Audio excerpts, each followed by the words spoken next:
الحمد لله نحمده ونستعينه ونستغفره ونؤمن به ونتوكل عليه ونعوذ بالله من شرور أنفسنا ومن سيئات أعمالنا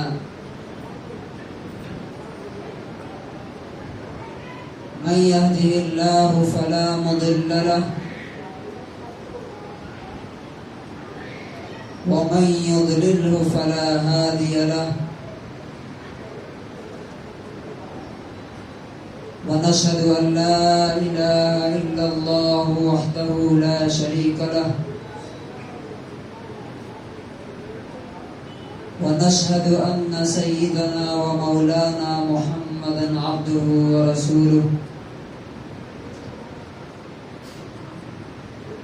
أما بعد فأعوذ بالله من الشيطان الرجيم بسم الله الرحمن الرحيم إن ينصركم الله فلا غالب لكم وإن يخذلكم فمن ذا الذي ينصركم من بعده وعلى الله فليتوكل المؤمنون وقال النبي صلى الله عليه وسلم واعلم أن الأمة لو اجتمعت على أن ينفعوك بشيء لم ينفعوك إلا بشيء قد كتبه الله لك وإن اجتمعوا على أن يضروك بشيء لم يضروك إلا بشيء قد كتبه الله عليك رفعت الأقلام وجفت الصحف. حضرات گرامی، زندگی ہر دن اور ہر لمحے کچھ نہ کچھ نیا پیغام، نیا میسج ہمیں دے کر چلی جاتی ہے. اس دنیا میں کوئی بھی چیز ایک لمحے کے لیے بھی اپنی حالت پر باقی نہیں رہتی. ہم جانتے ہیں کہ یہ دنیا، یہ زندگی ہمیں تیزی سے موت کی طرف لے کر کے جا رہی ہے. ہر گزرنے والا لمحہ، ہر آنے والا لحظہ ہمیں ہماری قبر سے، اللہ سے قریب کرتا جا رہا ہے. اور ہر لمحہ اور ہر لحظہ، ہر منٹ، ہر سیکنڈ ہم اس دنیا سے دور ہوتے جا رہے ہیں. یہ الگ بات ہے کہ ہم جدھر جا رہے ہیں ادھر ہم نہیں دیکھتے، بلکہ جو چیز ہم سے چھوٹ رہی ہے، ہمارے ہاتھوں سے نکلتی جا رہی ہے، یعنی دنیا، اس کی طرف ہماری زیادہ نظر رہتی ہے. حدیث میں فرمایا گیا کہ دنیا اپنی تمام چیزوں کے ساتھ تم سے پیچھے جا رہی ہے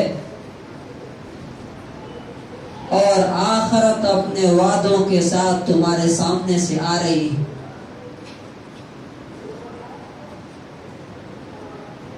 وَلِكُلٍّ مِّنْهُمَا بَنُونَ اور دنیا اور آخرت دونوں کے چاہنے والے، دونوں کو طلب کرنے والے موجود ہیں۔ نبی پاک صلی اللہ علیہ وسلم فرماتے ہیں لا تکونوا من ابناء الدنیا، تم دنیا کے چاہنے والے مت بنو، اس لیے کہ یہ اپنے چاہنے والوں کو لات مار دیتی ہے، ان سے جدا ہو جاتی ہے، ان کو چھوڑ دیتی ہے۔ کیا آپ غور نہیں کرتے کہ مرنے والا جیسے ہی مرتا ہے ابھی اس کی لاش گھر میں رہتی ہے، سب سے پہلے اس کا مال اس سے چھین لیا جاتا ہے، اس سے دور ہو جاتا ہے، الگ ہو جاتا ہے۔ اس کے جیب میں اگر کریڈٹ کارڈ ہے وہ نکال لیا جاتا ہے، اس کے ہاتھوں میں قیمتی گھڑی ہے وہ نکال لی جاتی ہے، اگر عورت ہے تو اس کے ہاتھوں میں، پیروں میں، کانوں میں جو زیور ہوتے ہیں وہ سب اس سے چھین لیا جاتا ہے، نکال لیا جاتا ہے۔ ابھی لاش گھر میں پڑی ہے اور گھر والے سوچنے لگتے ہیں کہ اب ان کے حصے کیسے لگائے جائیں گے، کیسے ہمیں مرنے والا ہمیں کیا دے کے جا رہا ہے، اور مرنے والے کو بھول جاتے ہیں۔ اصل حقیقت تو یاد رکھیے، جیسا کہ اللہ تبارک و تعالیٰ نے قرآن میں فرمایا وَجَاءَتْ سَكْرَةُ الْمَوْتِ بِالْحَقِّ، موت کی بے ہوشی اصل حقیقت کو تمہارے سامنے لے آئے گی۔ اصل حقیقت جو ریئلٹی ہے وہ موت کی بے ہوشی سامنے لے کر کے آئے گی، اور اس وقت احساس ہوگا کہ ہم خوابوں کی دنیا میں جی رہے تھے، اصل زندگی تو اب سامنے آ رہی ہے۔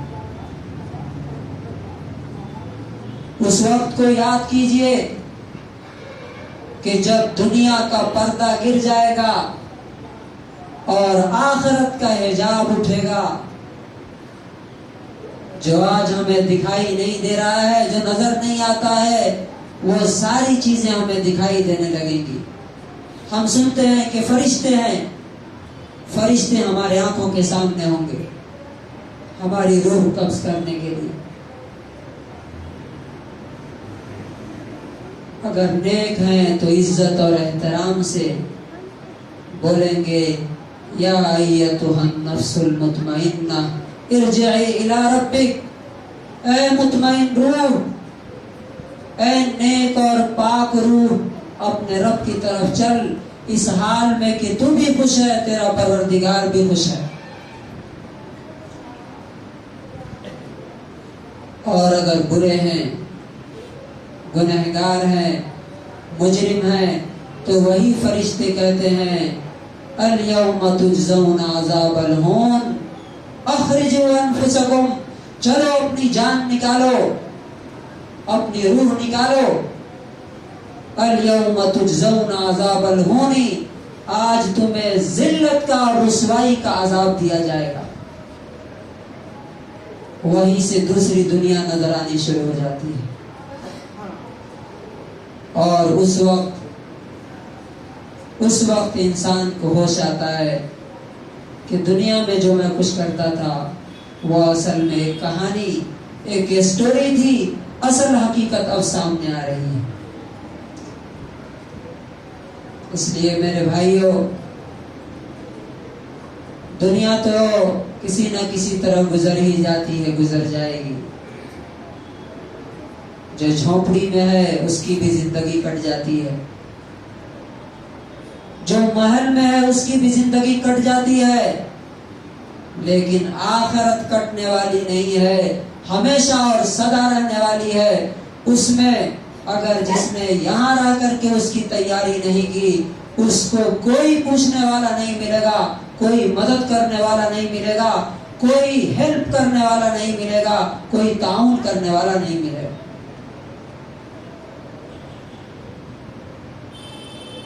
اس لیے ہماری نظر، ہمارا فوکس، ہماری توجہ آخرت کے اوپر رہنی چاہیے کہ خدا نخواستہ آخرت میں کہیں ہم ناکام نہ ہو جائیں۔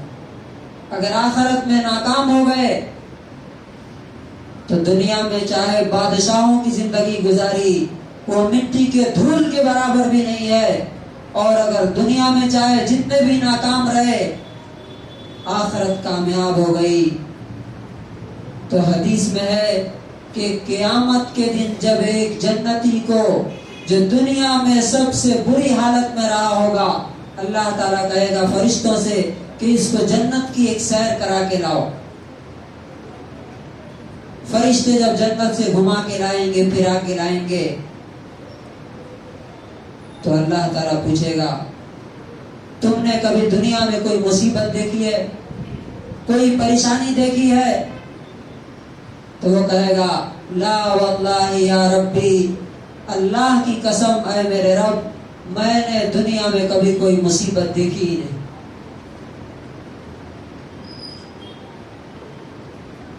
اس لیے ہمارا ٹارگٹ، ہمارا اصل فوکس، ہماری اصل توجہ آخرت کی زندگی پہ ہونی چاہیے۔ آج ہم جس موضوع پر آپ سے گفتگو کرنا چاہتے ہیں، تین باتیں ہیں جنہیں ہمیں سمجھنی چاہیے آج کے دن میں۔ سب سے پہلی چیز، اللہ تعالیٰ نے سورہ آل عمران آیت نمبر 160 میں فرمایا إِن يَنْصُرْكُمُ اللَّهُ فَلَا غَالِبَ لَكُمْ، اگر اللہ تمہاری مدد کرے، فَلَا غَالِبَ لَكُمْ، کوئی تم کو ہرا نہیں سکتا ہے، کوئی تمہیں ڈیفیٹ نہیں کر سکتا، کوئی تمہیں نیچا نہیں دکھا سکتا۔ وَإِن يَخْذُلْكُمْ، اور اگر اللہ تعالیٰ تمہاری مدد کرنا چھوڑ دے، فَمَنْ ذَا الَّذِي يَنْصُرُكُمْ مِنْ بَعْدِهِ، تو کون ہے جو اللہ کے بعد تمہاری مدد کرنے کے لیے آگے آئے گا؟ کل جو فیصلہ آیا اس کے ضمن میں یہ آیت اپنے ذہن میں رکھیے، کیا اللہ تعالی ہماری مدد کر رہا ہے؟ اس سے پہلے 5 ریاستوں میں 5 اسٹیٹس میں الیکشن ہوئے، اس کا رزلٹ بھی آپ نے دیکھ لیا۔ اللہ تعالیٰ تو یہ کہتا ہے کہ إِن يَنْصُرْكُمُ اللَّهُ فَلَا غَالِبَ لَكُمْ، کسی دنیا کے کورٹ کا، عدالت کی کوئی مجال نہیں ہے کہ وہ اللہ کے اذن اور اس کی پرمیشن کے بغیر کوئی فیصلہ سنا دے۔ کیوں ایسا ہو رہا ہے؟ حالانکہ اللہ تبارک و تعالیٰ نے کہا ہے سورہ فاطر آیت نمبر 10 میں اللہ تعالیٰ فرماتا ہے من کان یرید العزت فللہ العزت جمیعا، کہ جو عزت چاہتا ہے، جو رسپیکٹ چاہتا ہے دنیا میں، اسے معلوم ہونا چاہیے کہ ساری عزت اللہ رب العزت کے لیے ہے۔ سورہ منافقون آیت نمبر 8 میں اللہ تعالیٰ نے فرمایا فَلِلَّهِ الْعِزَّةُ وَلِرَسُولِهِ وَلِلْمُؤْمِنِينَ، عزت تو اللہ کے لیے ہے، اس کے رسول کے لیے ہے، اور تمام مومنین کے لیے ہے۔ اللہ تعالیٰ تو اعلان کر رہا ہے کہ عزت میرے لیے ہے، پاور میرے ہاتھ میں ہے، اور ایمان والوں کے لیے عزت ہے۔ کیا ہمیں عزت مل رہی ہے؟ کیا ہماری رسپیکٹ ہو رہی ہے؟ کیا ہمیں سربلندی حاصل ہو رہی ہے؟ اگر نہیں ہو رہی ہے تو اس کی وجہ کیا ہے؟ اس کی وجہ کیا ہے؟ اللہ تبارک و تعالیٰ نے تو صاف صاف فرمایا وَأَنْتُمُ الْأَعْلَوْنَ إِن كُنتُم مُؤْمِنِينَ، اگر تمہارے اندر ایمان ہوگا تو تم دنیا میں غالب رہو گے، پاور میں رہو گے، طاقت تمہارے پاس ہوگی۔ کیا آج ہمارے پاس طاقت ہے؟ کیا آج ہمارے پاس پاور ہے؟ کیا فیصلے ہمارے فیور میں آ رہے ہیں؟ نہیں آ رہے ہیں۔ اس کا مطلب یہ ہے کہ اللہ تعالیٰ ہم سے ناراض ہے۔ اور کیوں ناراض نہ ہو؟ جمعہ کا ہم نے یہ حال کر رکھا ہے کہ جمعہ کا خطبہ شروع ہوتا ہے تو 2 صف ہوتی ہے مسجد میں، جبکہ اللہ تعالیٰ نے جمعہ کے لیے اسپیشل قرآن میں سورہ اتاری۔ جب جمعہ کا ہم نے یہ حشر کر رکھا ہے تو باقی اللہ کے حکم کا ہم نے کیا حشر کر رکھا ہوگا؟ ایسی قوم کو اللہ تعالیٰ عزت دے گا جو اللہ کے حکم کو، اس کے آرڈر کو عزت نہ دے، کبھی نہیں ہو سکتا۔ پہلی بات یہ کہ اگر عزت چاہیے، اگر پاور چاہیے، کسی سے کچھ بھی نہیں ہو سکتا ہے۔ اللہ کے رسول کی حدیث ہے، کوئی اور طریقہ کام نہیں آ سکتا۔ اللہ کے رسول صلی اللہ علیہ وسلم نے فرمایا وَاعْلَمْ أَنَّ الْأُمَّةَ لَوْ اجْتَمَعَتْ عَلَىٰ أَن يَنفَعُوكَ بِشَيْءٍ، یاد رکھو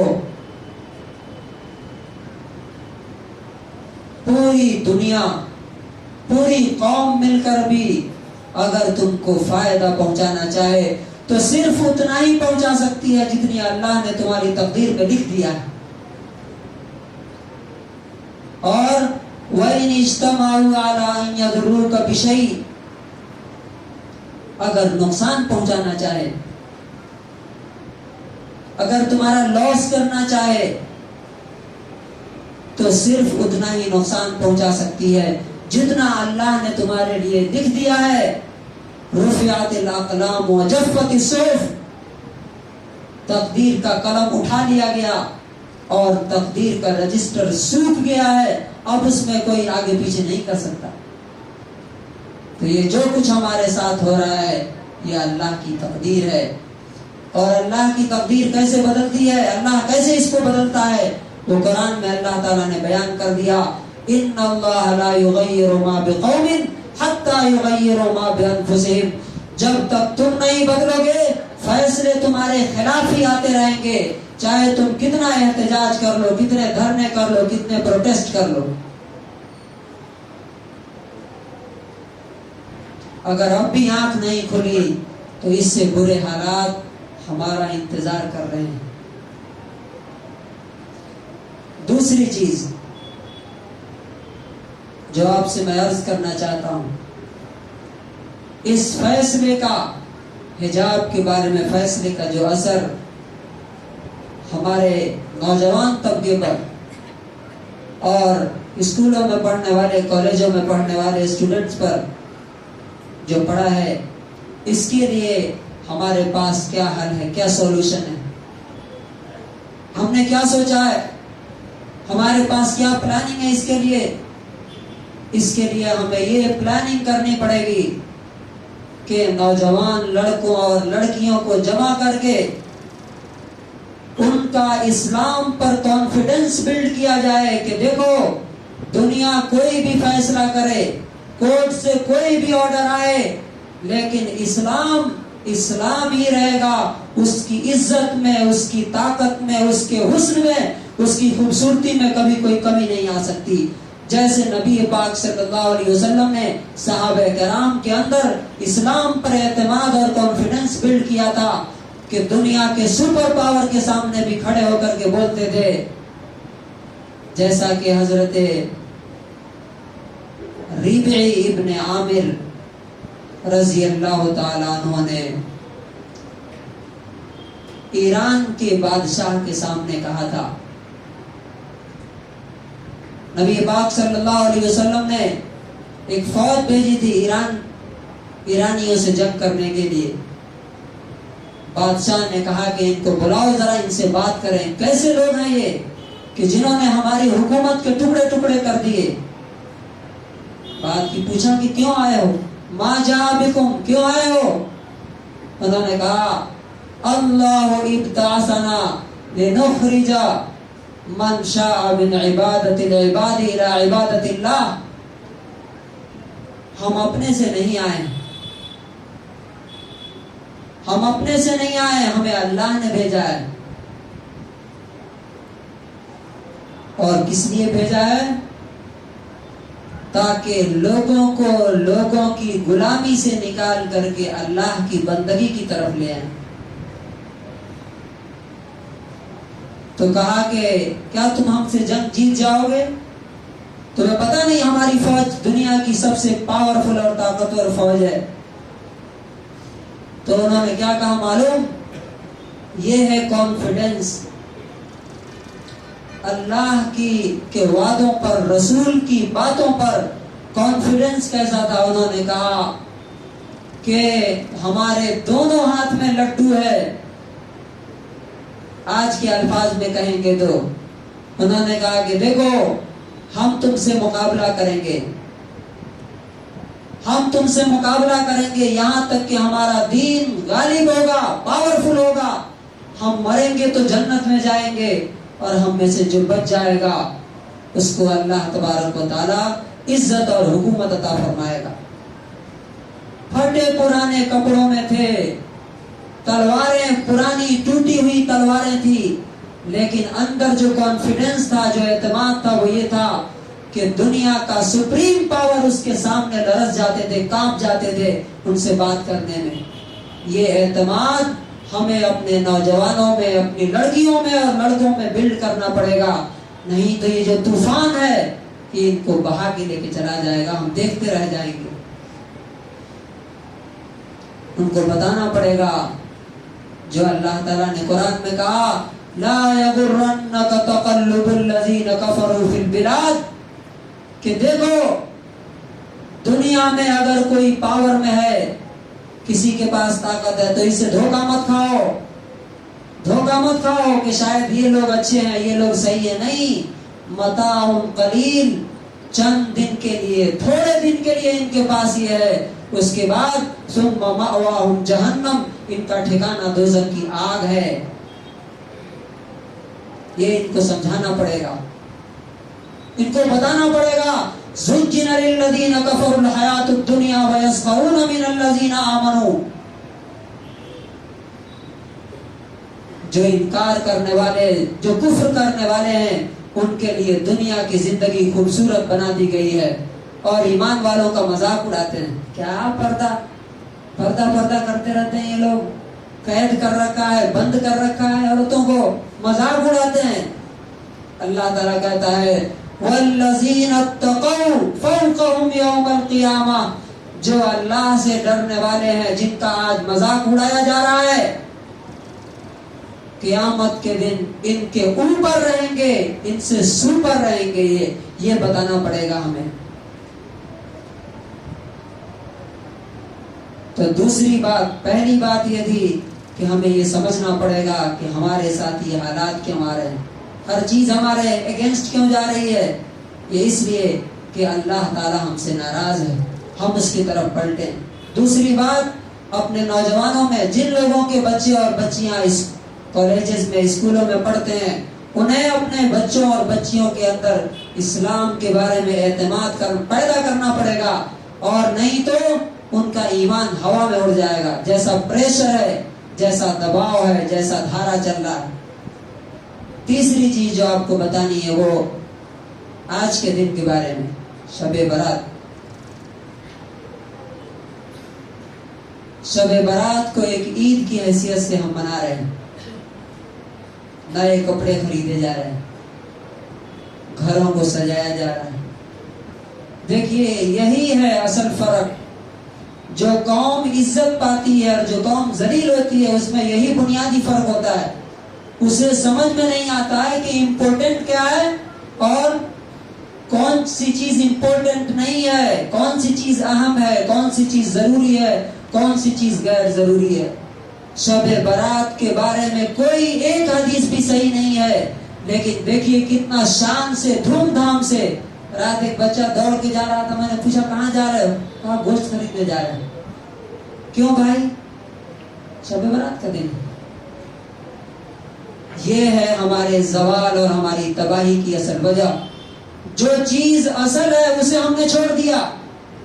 اللہ کا حکم، اللہ کی عبادت، نمازیں، ایمانداری، آنیسٹی، لوگوں کی خدمت، ایمان کی دعوت دوسروں کو پہنچانا، اپنے نوجوانوں کو، بچوں اور بچیوں کی تربیت دینا، یہ بھول گئے. اور جس چیز کی کوئی اہمیت نہیں تھی اسے ہم نے سینے سے لگا لیا.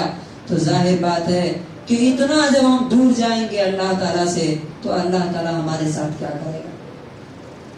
میں آپ کو صاف صاف بتانا چاہتا ہوں، شب برات کے بارے میں جتنی بھی حدیثیں ہیں ایک بھی صحیح نہیں ہے.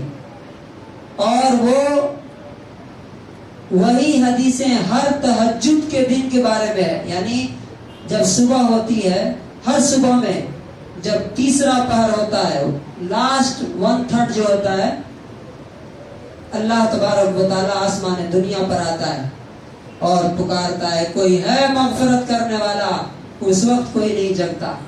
کوئی ہے مغفرت طلب کرنے والا، کوئی ہے روزی مانگنے والا، کوئی ہے بیماری سے شفا مانگنے والا. اس وقت تو کوئی نہیں اٹھتا. لیکن شب برات کو منانے کے لیے آپ دیکھیے کہ ایک طرف گھروں کو سجایا جا رہا ہے، کپڑے خریدے جا رہے ہیں اور پتہ نہیں کیا کیا ہو رہا ہے. میرے بھائیو، پورے اس گفتگو کا خلاصہ یہ ہے کہ ہم اگر اللہ کی طرف آج بھی پلٹ جائیں، ابھی بھی، تو اللہ تبارک و تعالی ہمارے انتظار میں ہے کہ میرے بندے کب میرے حکم پہ لبیک کہیں تاکہ میں ان کی تقدیر بدل دوں. اور اگر یہی حالت رہی جیسا ابھی ہے تو ابھی آپ دیکھ رہے ہیں کہ الیکشن میں ہمارے خلاف رزلٹ آیا، پھر حجاب میں آیا، ابھی اور آگے یہ سلسلہ بہت دور تک جائے گا. اور وہ دن دور نہیں ہے کہ جس دن ہمارا وجود یہاں سے مٹ جائے گا، ختم ہو جائیں گے. اس لیے کہ اللہ تبارک و تعالیٰ کو ایسے لوگوں کو دنیا میں رکھنے کی کوئی ضرورت نہیں ہے جو اس کے دین کے لیے ذلت اور رسوائی کا سبب بنے اور صرف اپنی مستی میں، عیاشی میں، اپنے لیے اور اپنے بچوں کے لیے، اپنے خاندان کے لیے جینے کے فکر میں رہے. اللہ تبارک و تعالیٰ ہمیں صحیح سمجھ اور عمل کی توفیق نصیب فرمائے. بارک اللہ لنا ولکم فی القرآن العظیم.